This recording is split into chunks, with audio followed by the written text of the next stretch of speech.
God is good all the time. And all the time. Kwa majina vile wamesema naitwa Scholar Nanjara.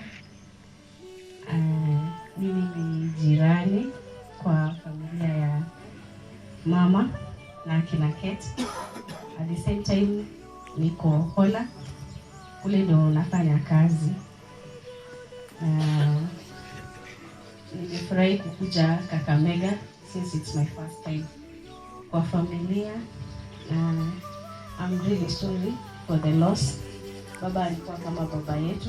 We lost our father na COVID 2021, but baba Keketa amekuwa kama baba yetu pale kwa hiyo area tunaishi tangu tuwe wadogo mpaka saizi. So aliponiambia amegonjeka nilikuwa ushago. Tulikuja tukasaidia mzee mpaka penye tuliweza. But hatukufika penye tulikuwa tunataka. Maanake Mungu alikuwa amepanga yake. The second day in the hospital, we lost baba hospitalini due to a lot of complications alikuwa nazo za afya. Lakini tunashukuru. What I want to say to the family is that ni Mungu ndo anatupatia na niende anachukua. Na yote tunafurahi kwa sababu he is the reason why we exist. So kwa saizi tusilaumiane for so many things. Tushukuru Mungu kwa ile wakati ambao tuliweza kumjua mzee Okonko. Because si kila mtu ako na ile kipaji ya kuwa na baba. Si ndio?